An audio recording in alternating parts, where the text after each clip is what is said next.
Gather round and listen up, for I only tell a fable once. This be the tale of pirates so legendary that those who sail the 12 seas still revere their names.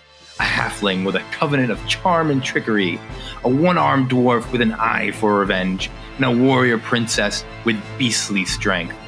I swear to tell no fetch tale as your loyal innkeeper of the evening, and together we'll sail through rough waters, meet foes worthy of myth, and cause more mischief than chaos herself. Welcome, me hearties, to their Gilded Voyage. Last we left our vigorous voyagers, they had just left the ruins of Left Hand Island towards a location only known as Hangman's Cove, a mysterious spot depicted on a map by Captain Gorehand himself. With a depressed guppy under new leadership of We Three, our lovable pirate council has rallied their crew and set sail with their newfound freedom. As the pair of ships traverse their 3-day journey, let's go through some new arrangements aboard the Guppy with their new captains. Starting with where people are living, Tawny has taken up Wallywig's quarters, which are the large private quarters in the back of the ship. Tawny, how are you enjoying these, private quarters? Your own bed, your own space. You have a desk. You got a bookshelf. How's Tawny enjoying the peace and quiet? At first she was just so excited because it's so much better than being with everyone. I mean, she had picked the hammock as far away from people to begin with. And now she just has, some privacy, some security, and she was really feeling it up, feeling the new quarters. However, the more that she sits in her room and the more she looks around, she's like, this still kind of sucks. Like, it's still not great. It's still pretty small.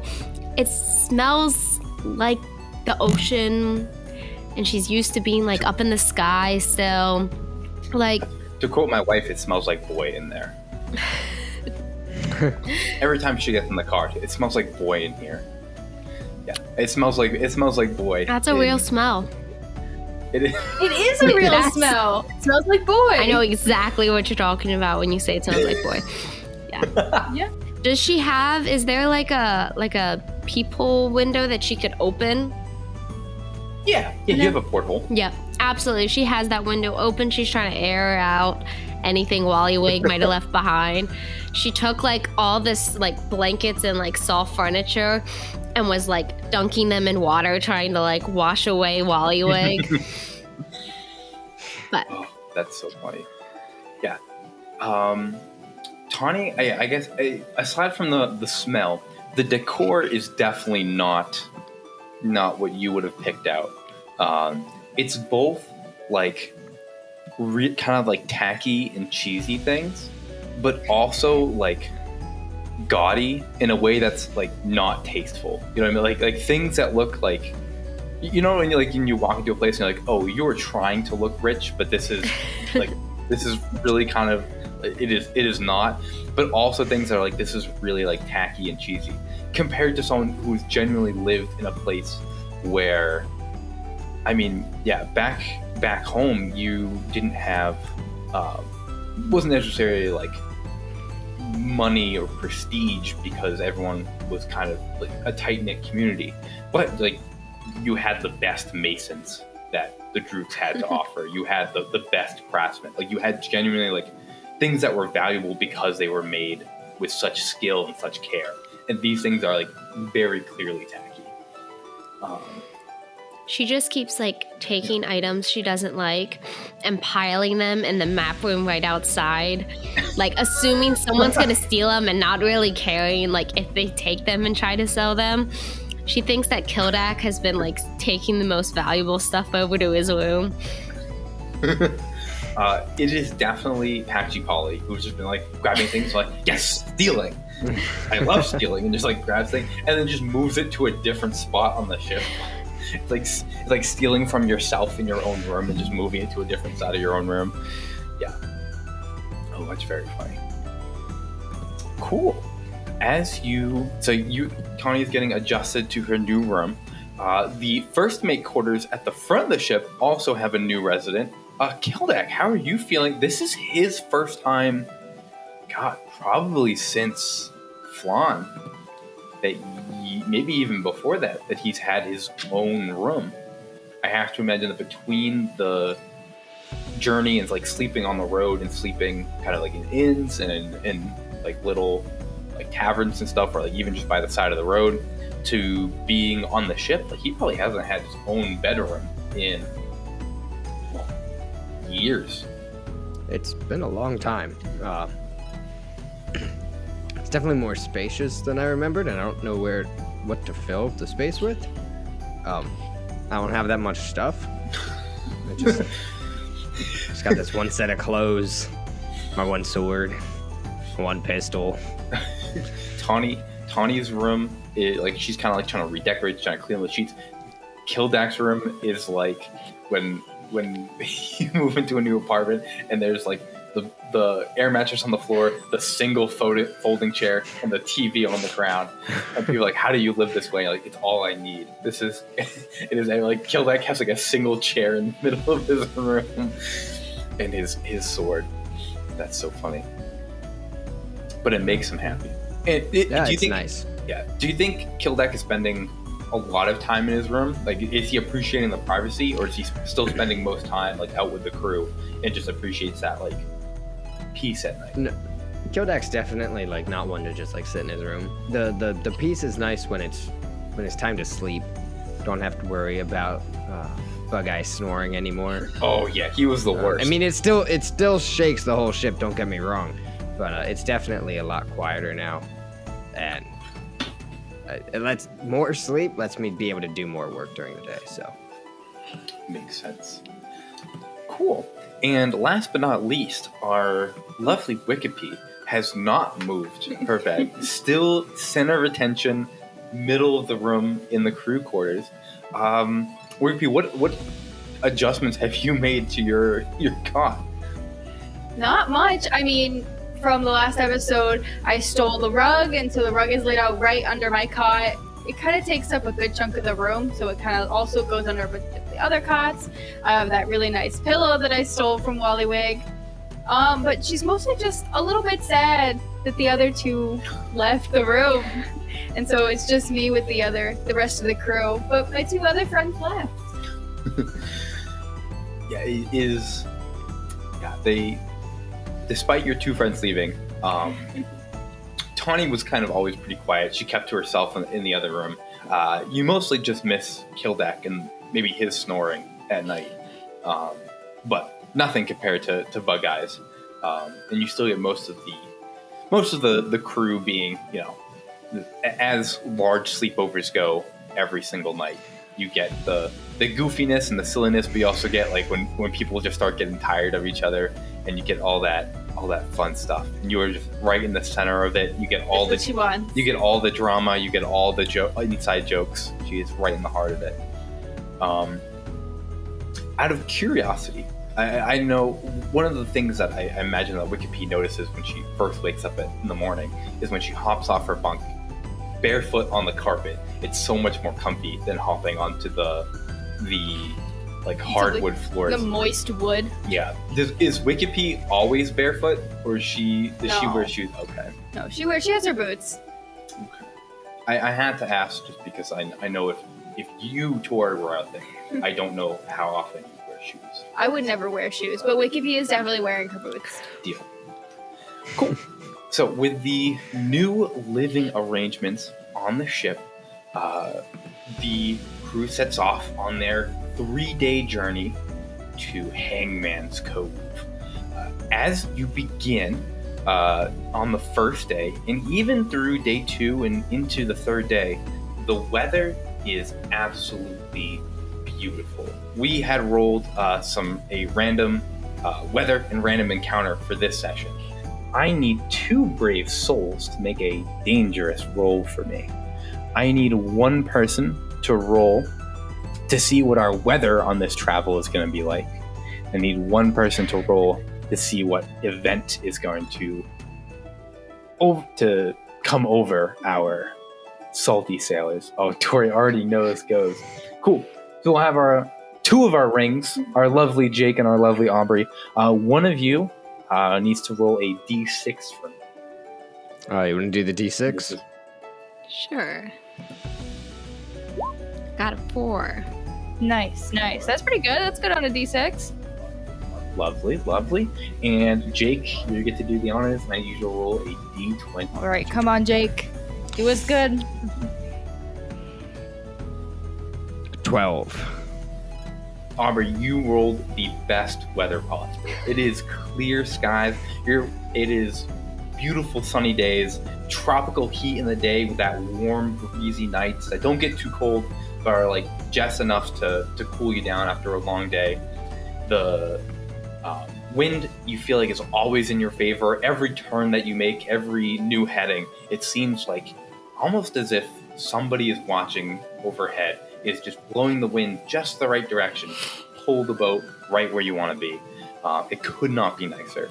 And it seems like getting rid of your bad luck charm, Wallywig, really did the trick for the ship. And everyone is thoroughly enjoying this journey compared to your last couple months on board. You all notice, actually, I'll have you make a check. I need all three of you to make perception checks for me. Wikipede rolled a 22. Ooh. Tawny rolled a 21. Wow. Kodak rolled a 13. Okay, that's not bad. The ladies definitely noticed this a little more than Kildak. Kildak kind of is deep in the work and deep in getting the ship going. He's, despite everyone being co-captains of the ship, Kildak definitely had the most knowledge of how to get the ship to set sail, what ropes needed to be pulled, what people needed to do to get the ball rolling. So while he was busy, the two of you are kind of like on the deck watching people move, watching Kildak give commands, and you realize that despite, I guess, the lack of experience from the three of you and the fact that, the two of you ladies haven't been on the ship as long, and the fact that Kildak hasn't been a captain before, the crew is far more lively and rowdy than they have been in all the time that you see them. And despite being goofing off, joking more, being more loud and rambunctious, every single person is working twice as hard as they have in the last few weeks. Like they are working hard and happy to be working. You notice a genuine change in the crew's demeanor as you guys have given them something to work for. As these beautiful 3 days pass, we'll start with you, Kildak. What is Kildak doing to pass the time on your journey north? Well, Kildak's gonna spend some time helping the crew kind of repair themselves, like after our mutiny, after some of the more recent skirmishes we've been in. Oh yeah, we got People some cuts. We got some cuts. We got some bruises. So Kildak's gonna kind of work with the crew and see if we can get us all patched up. Sweet, cool. So Kildak's gonna go around. You go around and start patching people up. You get to one of your crew members. Simple, nice and easy. He has a couple like fairly deep cuts on his arm. Probably should need a little bit of stitches. How about make a medicine check for me? Just simple stitching, nice and easy. Patch 11. 11. All right, that's not bad. You go to do the stitching. It's a little tough with only one hand, and on the lack of depth perception, you stab him a couple times with the needle before you get it down. And you end up just being like, "This isn't for me," and just wrap it with some gauze. But it does the trick. You apply good pressure, and it doesn't stop the pain. It doesn't remove the pain, but it definitely stops the bleeding, and you feel like it's a job well done. That's good enough. Yeah, it's good enough. Throughout the next few days, you encounter one of your fellow pirates has in the process of the mutiny, had fallen off the one of the rigging, and had what you take it is like probably fractured part of their leg, just between like the knee and the ankle. And you're like, this is a great time to practice a split. Give me another medicine check to try to set It's called a this guy. shin, by the way. Yeah, it's shin. Thank you. I forgot the word for shin, and so I described it by the other parts of the body.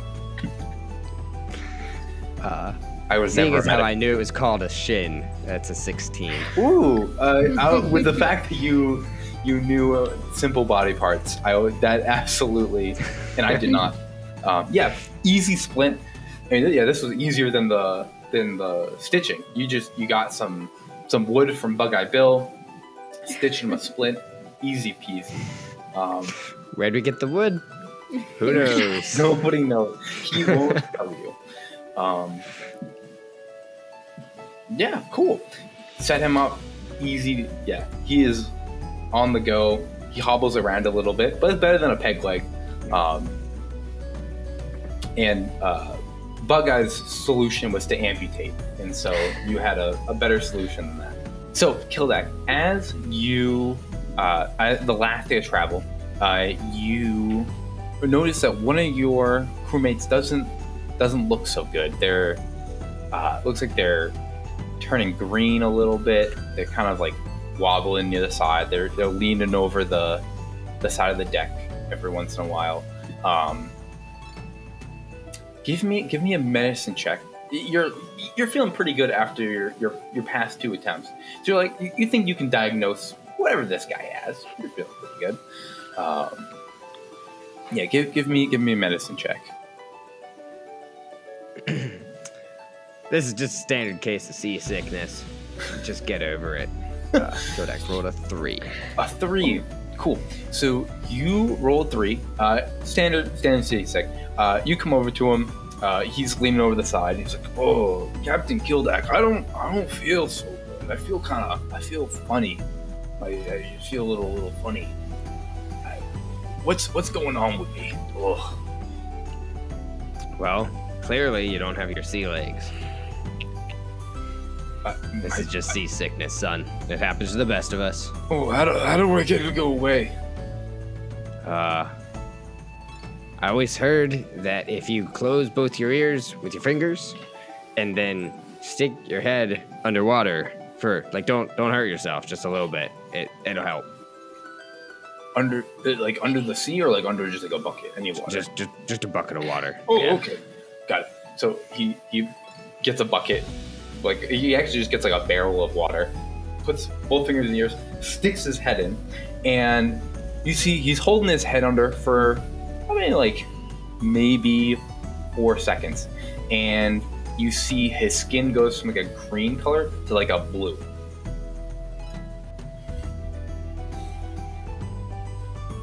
And I guess I'll pull him out. He comes out, and then he goes, I still feel kind of weird. And then his skin changes to like a bright, like neon yellow. What's in that water?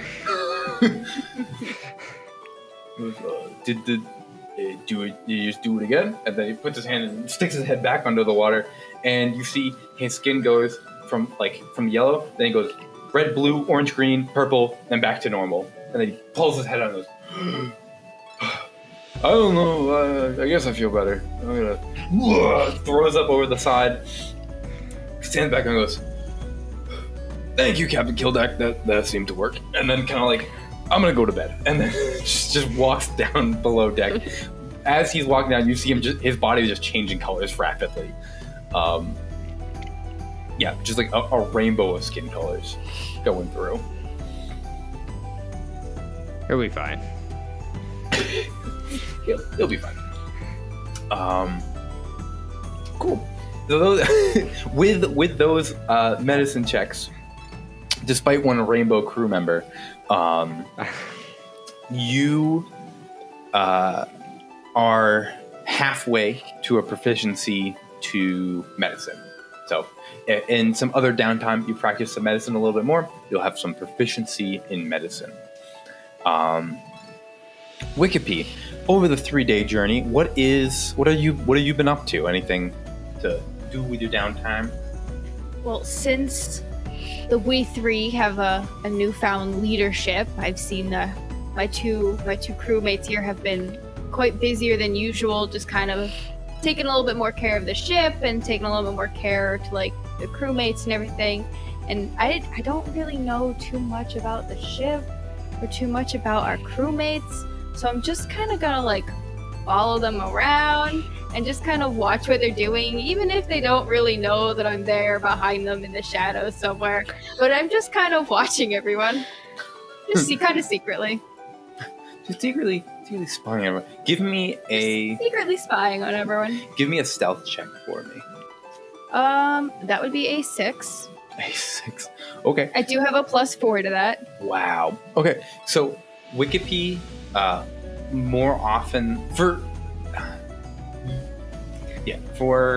Bug-Eye Bill, you are able to successfully like just watch him without him knowing. Every time you go to watch Bug-Eye, he is too busy taking apart doors, or he'll go up to like beams that seem to be like supporting the deck, and he'll knock on it a couple times and kind of listen, and he's like, this probably is load bearing, and then he'll cut it to like make more room for the crew, and like use that to make he's been mostly from Bug-Eye, he's mostly been like whittling like toy swords, or like he'll patch up. Yeah, everyone has real swords, but he'll make like fake swords and make like toys, or he will like build a chair and then just place a chair like on deck. Like there'll just be a chair on deck, and then eventually like, in the night or throughout like the bobbing waves, it'll get pushed off, and then you're like, oh, my chair, and then he'll go and like build another one out of stuff. What have you done? That's my carpenter. He's doing the most. For everyone else, it is not that Wikipede is not stealthy. Usually you're hiding in the shadows, and then they'll be like having some conversation at like breakfast time, and then in the background like the lid of a barrel will pop up, and just Wikipede's like eyes just come out of like a barrel. The problem with the Wikipede is that either if they're having a conversation or if they're doing something, Wikipede will be like, they'll tell a joke, and then Wikipede will laugh, and they'll look over and they'll see her laughing, or they'll ask a question, and then you'll like walk over and join them to answer the question, and she just can't help but like go over and interact with them. Are you also spying on Kildek and Tawny? I am mostly spying on Kildek and Tawny. Okay. In that case, Kildek and Tawny both give me perception checks to spot Wikipede. You just have to beat a 6. All you need is a 6. 7. Oh. Would this be passive perception or just normal perception? I'll let you roll the perception. Okay. 13. 13. Cool. I am not very hidden, but I am still watching. Yeah. Kildek, Wikipede on a 13. What do you think like the most common task that Kildek is doing that Wikipede would catch him doing? Like probably just adjusting the rigging for the changing winds. Adjusting the rigging.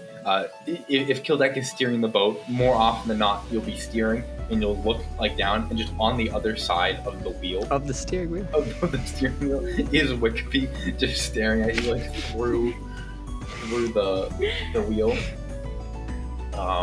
And Tawny, with a 7, what's like you just barely caught her. So what's the most embarrassing thing that Wikipede catches Tawny doing?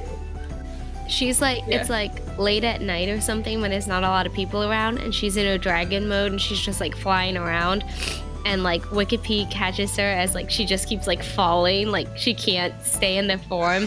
And so like that's super embarrassing for her because she's just like keeps falling into the water and coming back out. And the reason you blow your cover is because Tawny will slip and fall, And Tawny's like, don't, I don't want anyone watching me do this. It's late at night.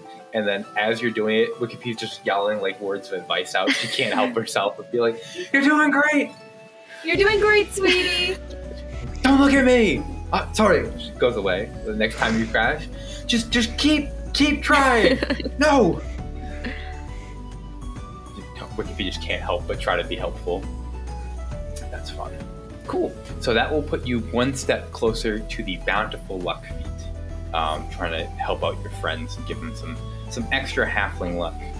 I'm trying to learn what makes them falter, kind of watch their steps so they kind of predict what they're going to be doing when we're in battle, so I can give you some of my luck. Good deal. And last but not least, Tawny, what are you doing during your time off? So your 3-day journey. Tawny has recently moved into the captain's quarters. She's been going through this stuff, looking through things, and she found a book the other day, and it was kind of hidden, like underneath, like wedged between like the boards of the bed and the wall. But she found it and she took it up to the deck. She wanted to read it some. It's called Treasured Half-Breeds, and she's hoping she can get some good information about, all of the half-breeds that are on the material plane. She's flipping through the book, she's trying to get some information, learn a few things, and as she's opening it, it's a little hard to open. She gets it open and it is not what she wanted it to be, unfortunately. It is very detailed half-breed erotica. Captain Did Wallywig. you find this in Wallywig's quarters? Yep, right at his bed. Despite it not being what you're looking for, it is a pretty good read. You gotta give it to Wallywig for having good taste. It is, I wouldn't say good taste, but it is an entertaining read at the very least. No. And she is not putting this down. She doesn't like that she found this. It's not what she wanted, but she will read the whole thing now. But it is what we need. Wikipedia couldn't have seen this. Wikipedia just, as you're reading it, Wikipedia just over her shoulder, This is what I'm doing with all my spare time. I'm not doing anything else productive. So I have probably caught it. So yeah, you are flipping through Treasured Half-Breeds, a wonderful love story of 4 different races that have all different half-breed. It's every different combination. It's insane. And I will say, if you are reading it for the biological context of the erotica, you can get one step closer to a proficiency in nature, kind of learning about how other races, how they get along with each other. Or if you want to take some of the more memorable quotes to heart and put those away for a later date, you can put it towards an expertise in persuasion.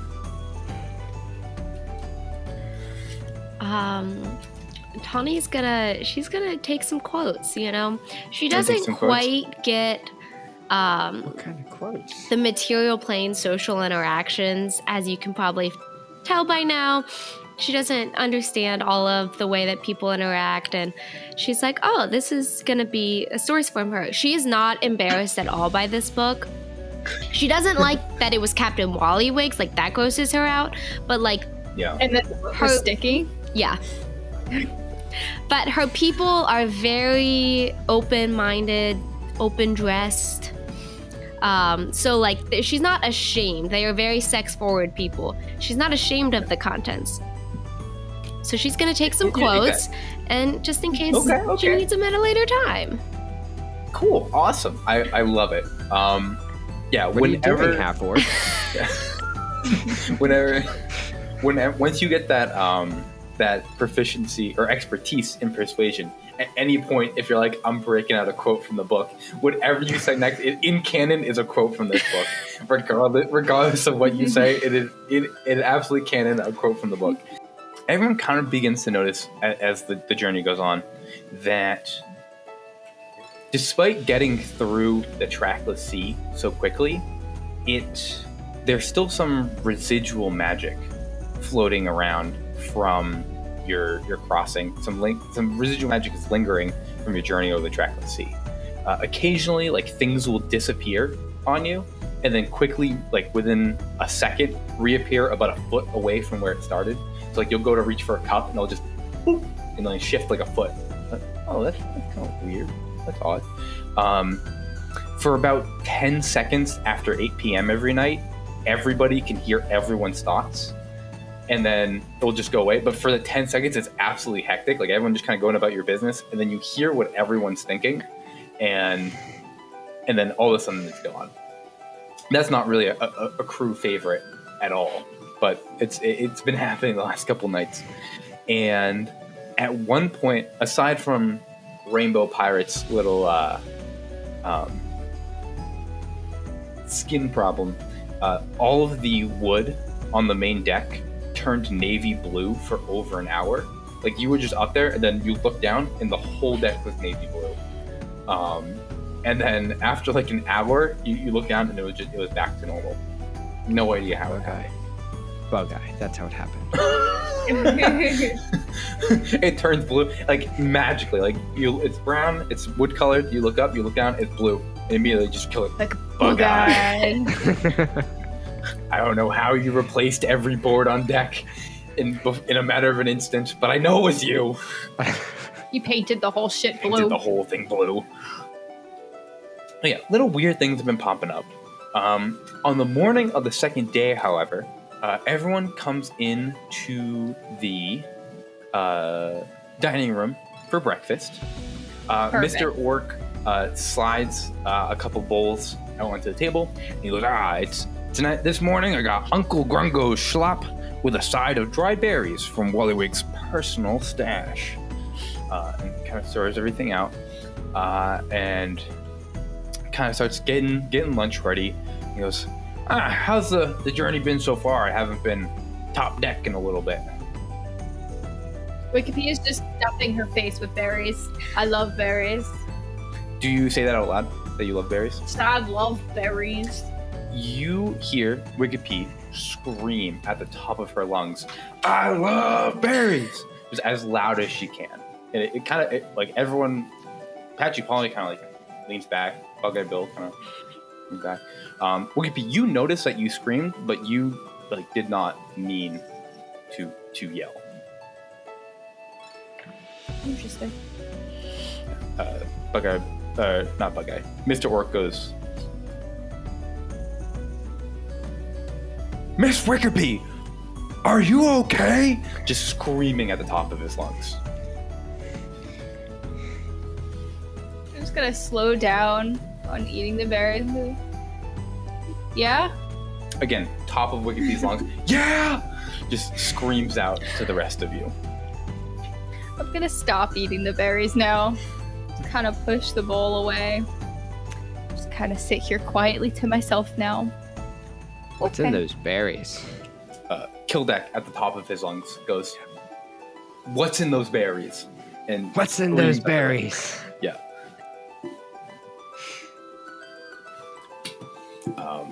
Patchy probably looks around and goes, why is everyone yelling? Why are you yelling? I don't know. Why are you yelling? I don't know. I didn't eat the berries. Stop yelling at me. I didn't eat the berries. I ate the berries. She ate the berries. I did eat the berries. I didn't eat the berries. Tawny's gonna pick one of the berries up and just kind of like look at it and then just put it back down. Put the berries Is there back. anything else to eat around here? Uncle Grungo's slot. What is that? I don't know. Mr. Orc looks around and goes, why are you yelling about my schlop? I didn't put anything different in the schlop. I'm out of here, and Wickerby's wants to walk out of the room. Wickerby storms out of the room. Wickerby, as you are storming out of the kitchen, you see Bug-Eye is walking towards you, and he goes, "Oh, hello, Mrs. Wickerby. How are you doing this morning?" Take a moment and I calm myself. I'm not in that room anymore. I don't need that kind of negativity in my life anymore. I am good, Bug-Eyed Bill. It comes out quiet. Ooh. Okay. Oh, that's good. Good. It sounds like there's a little bit of a... What's for breakfast this morning? I was working on another chair. You don't want to know what's for breakfast. Let's just go upstairs and go find something to make a new chair out of. You see Patchy Polly goes, "Mr. Orc, is there something in the schlop that's making us yell?" The Orc goes, "There's nothing in the schlop. It's literally just schlop." Then why are we yelling? "I don't know why you're yelling. You tell me why you're yelling." I wonder if it has to do with that rainbow guy. "There's a rainbow guy?" There was a guy and he was rainbow. "Well, go bring him in here." Okay. Hey, I need you to come with me to the galley. Cool. You yell at this guy. He goes, "Okay, Mr. Captain Kildak, but why are you yelling at me?" I don't know why we're yelling. Everybody's yelling. I think you're involved. I need you to come with me. "I'm involved?" I think so. You're rainbow. We're yelling. It makes sense. "Okay, I can come with you, but can you stop yelling at me?" No. He goes, "I'll come with you then." Okay. Okay, so you make your way back into the kitchen. Yeah, you walk in, everyone kind of sees you and turns their head as you walk in. I got him. When Kildek says that, it wasn't a yell. Oh, no, it was.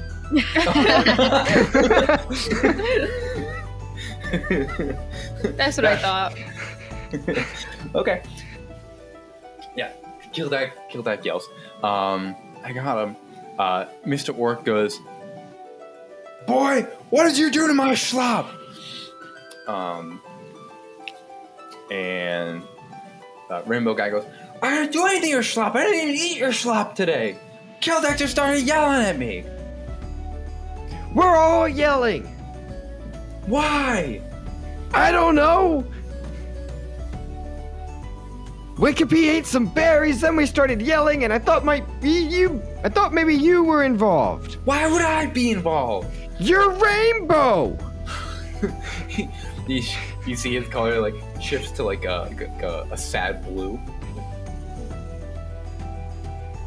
"I hope I didn't hurt anyone's feelings by yelling at them or being rainbow, but I didn't do anything on purpose. I didn't ask to be rainbow." And I didn't ask to yell, so stop asking me to stop yelling. "Okay. How do we make it stop?" I don't know. Tawny, do you have any ideas? She just shakes her head. She doesn't want to speak because she doesn't want to end up screaming and looking like a fool like the rest of them. Because in her mind, she's like, these people look like idiots. But like, she also knows that if it's a spell, it could very well affect her too. So she's just not going to speak. Wickerby, you enter the room, and everyone kind of turns their heads towards you, kind of like looking for a solution. Are y'all still yelling down here? She sounds normal. I guess not. Okay. Thank you. Mr. Welcome. Mr. Orc goes, "Is it over? Are we done yelling?" I think so. Both of you yell when you say yes and I think so, are both at the top of your lungs. God, I hate this boat. You were just talking normal. Why don't you just keep talking normal? I don't know. Can I step out of the room, but still, like, see them through the door frame? Yeah, you can step out of the room. Just be like, what is wrong with you people? Still a yell. Nothing's wrong with me. We're just yelling. Actually, Polly like starts to bang on the table. How do we fix it? I don't want to yell forever. Well, you don't have to yell forever. I wasn't yelling 5 seconds ago. How did you fix it? I just calmed down, and now you guys riled me back up. I didn't rile you up. You riled me up. No, you riled me up. I came down here all calm, asking if you were still yelling, and you were still yelling. Wikipedia doesn't like all this yelling, so she's gonna take another step out of the room, take a few deep breaths, and kind of like get a couple paces away from the door. Okay. Do you want to leave deck? Get some fresh air. Yeah, get some fresh air. Okay. You come back up. You see Bug-Eye is up top. Did he even notice I left? No, but he's almost finished his chair. And he turns back to you and goes, Wikipedia, I'm almost done with my chair. Oh, it looks very good. It's a cute chair. Top of your lungs. Oh. It's a good chair! I'm so excited about your chair. Why are you yelling at my chair? Also, it's a beautiful chair. Bug-Eye is now also yelling. Oh no. I don't know. I don't get the mechanics. I don't think we're fixing this one. We're just gonna be yelling for the rest of our lives. I think we're just gonna yell for the rest of the campaign. We're just gonna yell for the rest of the campaign. That's it. I'm going up to the top deck. If it's a loud pollen, fresh air will help clear it away. You come up to the top deck, and the Admiral goes, I don't understand what's going on. Wait. I'm good. I'm not yelling. I'm free. Am I good? Am I good? Are you saying it out loud? Yeah. Yeah, you're yelling. Am I good? No, I'm not. You have to keep working. What did you do to me? I was good a second ago. Can I quietly go, Kildak? Not quietly, but you can say it. Kildak! Yep. What? Fuck you. I'm just gonna go back down, and I'm gonna go look for Bug-Eyed again. Okay. You can go down. You can go into the room with Bug-Eye, who is talking to himself normally at a normal volume. And I'm gonna try and say very normally, "Are you okay, Bug-Eyed?" It's as loud as you can. No. I thought I caught something. Yeah, as loud as you can. You yell at Bug-Eye. He begins to cry louder and runs across the deck. You see him bust through the door, come running across the deck. Both you Kildak and the Animal. Is he loud? Step away. He's crying very loudly, and then Again? Yes, Okay. and then he goes into this next room over here. Whenever someone's loud and they talk to someone who's not loud, they become loud. But someone who's loud talking to someone quiet doesn't get quiet. It's contagious. It is pretty contagious. I'm not going to talk to anyone for the rest of the day. I'm going to go back up to the crow's nest and watch this chaos from above. Tawny's just gonna go above deck. She is looking for Bug-Eye Bill, but when she can't find him up there, she's gonna see what's going on here before she moves on. Are you affected? Are you affected? saying that, or are you screaming that? I don't know. I assume I'm saying it because I haven't been corrected yet. No, you're talking normally. Are you affected? Possibly. Both of you are quiet. You're not affected. I'm not affected. We're good. What's different? I think it's contagious. We just have to avoid having anyone yell at us. Hmm. The Admiral says, I'm affected! Fuck! Yeah. So is it just time for it to go away? I guess. I don't know how to get rid of it. I know how to get it. I kind of just want to stay by myself and keep talking to myself but by staying in a room alone. And so I'm gonna go down back to my bed.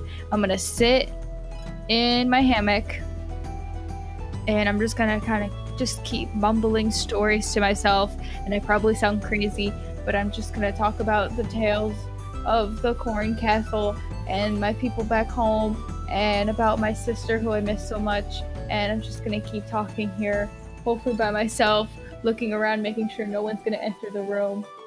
And if they do, I'm gonna shut my mouth. You hear a frustrated like crash of like pots and pans from the kitchen. You hear a muffled yell from Patchy Polly, and she comes storming out of the room, and she looks at you and goes, "I don't know how I'm supposed to fix this," at a totally normal volume, and stops. What? I fixed it. I'm the cure. I can fix everything. Wikipedia, are you fixed? You have to try, else I don't know if you're fixed or not. How do I know if I can fix everyone if I can't fix you? Talk to me. She like goes over and starts shaking your shoulder. Wikipedia, talk to me. Wikipedia, please. Did you go mute? You can't talk anymore. Oh my god, took your voice. I'm not a cure, I'm a curse. Oh no. Oh no. I curse Wikipedia. Oh no, she can't talk anymore. Oh no. Patchy Polly runs upstairs to top deck, and she goes, Kill deck, can you talk? Talk to me. Did I make you go mute too? Why would I? I can talk. I can talk normally. It's fine. It's okay. Okay. Did Wikipedia's mute? She can't talk. That's not a good thing. That's a bad thing. She lost her voice. I took it from her. I don't know how to give it back. Wikipedia is back in her room since Patchy Polly had run out. She is now back to mumbling to herself quietly. Still quiet. We're trying to fix this, Polly. You just have to be quiet. You are quiet. Thank God. You just have to be quiet. If we don't talk, it'll go away. How do we know it will go away? Because we're both talking quietly. Can they talk quietly? And she points to the Admiral and Tawny. Let's just get away before they try. Okay, that's a good idea. Where do you want to go? I'm going to my room. That's a good I point. don't I come get to your where room too. It's small. It's a small room. You're right. That's a good point. I'll go to Wikipedia's room. That sounds good. Okay. Cool. So she runs back downstairs. Wikipedia shuts up as soon as she enters the room. Wikipedia, I know I took your voice. Kildek is okay. Nope, I'm gonna stand up and kind of scoot past her and leave the room. I'm sorry, I took your voice. Where's Wikipedia going? I'd like to go upstairs and just see like Kildek walk and close the door into his room, and I'd like to go and just knock on his door. Okay, you knock on Kildek's door. Yes.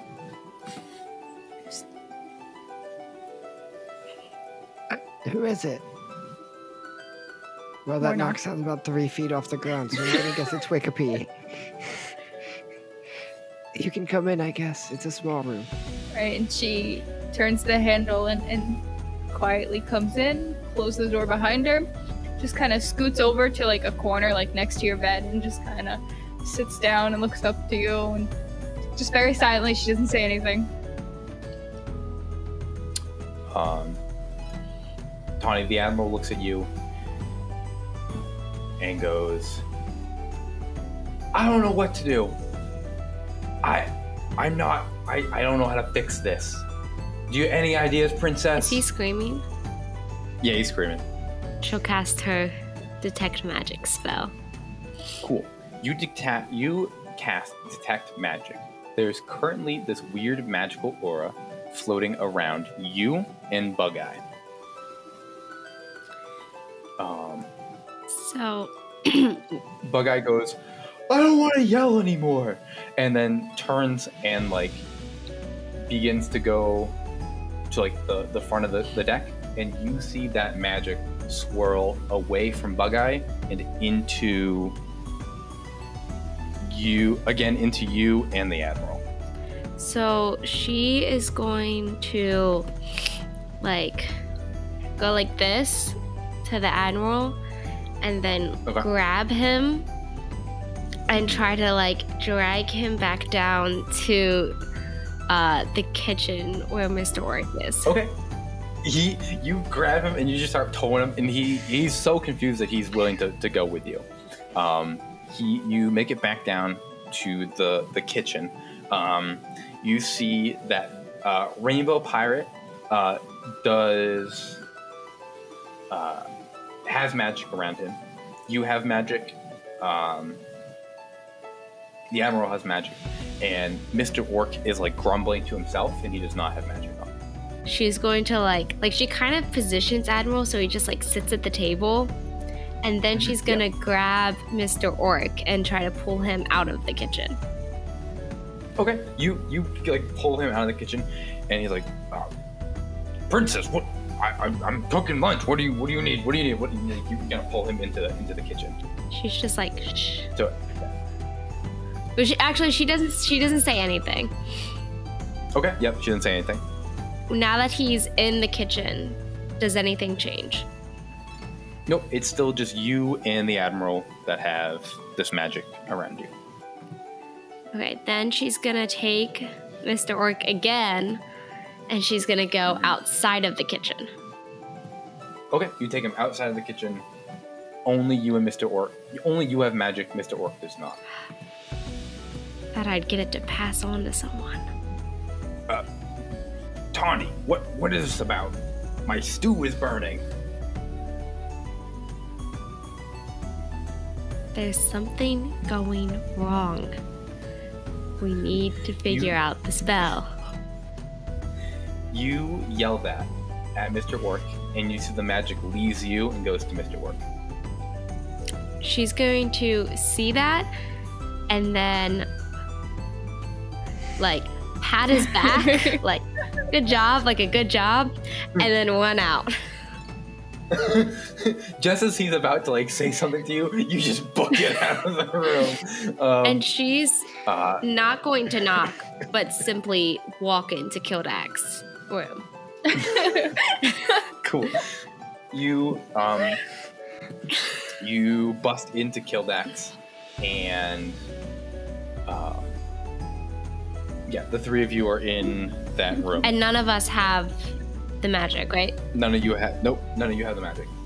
She's gonna say, I think I figured it out. There's some weird magic shit happening. It's bouncing around to people. I don't see any of it on you guys.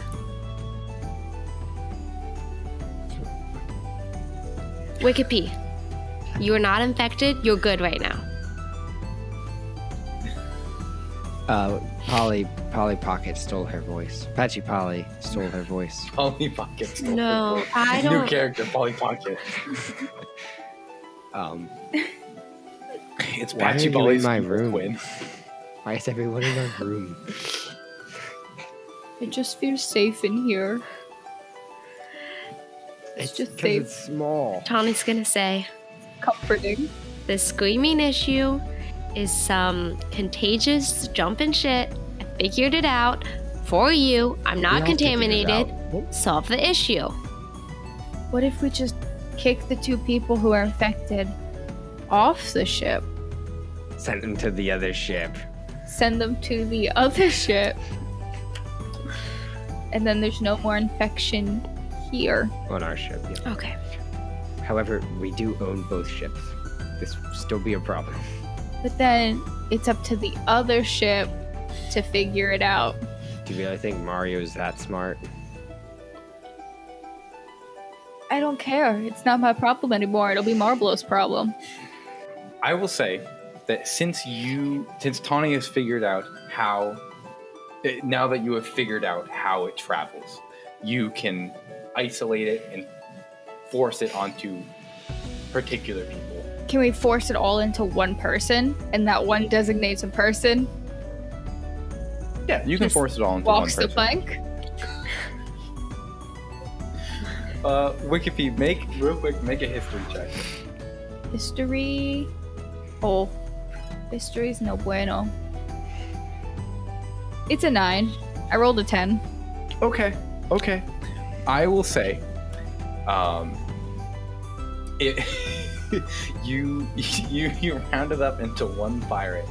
You get him like to the plank before you remember that Bug-Eye sat in a room by himself and it went away.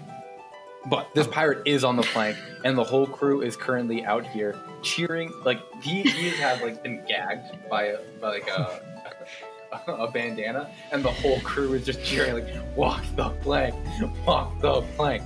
I got us here, guys. Someone get us out of it. I think I have an I idea. brought up the plague.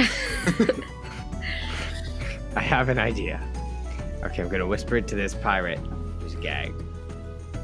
I'm gonna untie him. There's no reason for him to be tied. Yep. Well, he didn't want to walk the plank.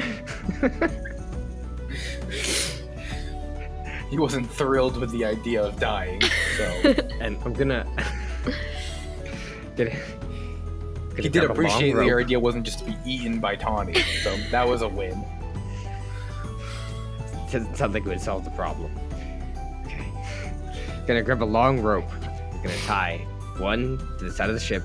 His eyes go wide. And hand him the other end. We're gonna dunk you in the ocean, and maybe the water will fix it. That's how we started the session. That's how we'll end the session. You are gonna jump off the side of the ship and just yell as loud as you can, underwater, and then I will pull you back up.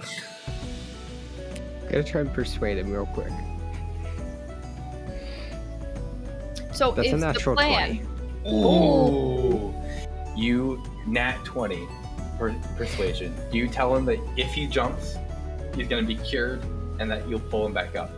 You see, he looks at you dead in the eyes, ties the rope around his waist, nods, puts both fingers in his ears, and then leaps off the side of the deck, splashes into the water, and then immediately gets like dragged behind the ship. I need anyone who's trying to pull him back up to make a strength check for me. I'm not. You have to! You're in charge of this man! If he dies, it's on you! My plan was the walk the plank plan. I got her to walk the plank.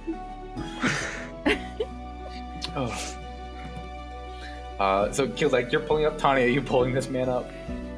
Oh no! Please pull this man up! Gilded, you only have one arm. Are you strong enough? I only have one arm! You have to help me pull this man back up! 14 to Gilded's 4. 14, kill next 4.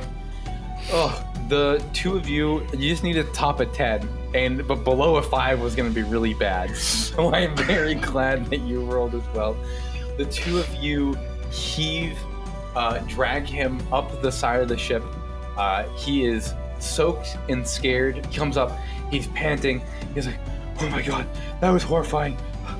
I can talk normal," and then just gives Gilded a big hug,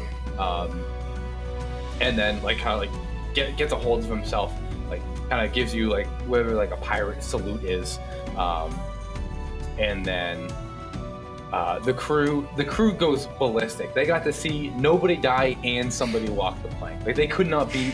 There's nothing more entertaining, and they. The crisis of the screaming disease is resolved. And here the gilded voyage of our daring swashbucklers will have to lie. I hope you enjoyed me tale, and if you did, give a big old like and subscribe for more. For now, let us ponder the plunder our pirates may find, the grog they may gulp, and the scurvy scoundrels they may see in the comment section below. Avast ye until we meet again over another round at the Four Rings Inn.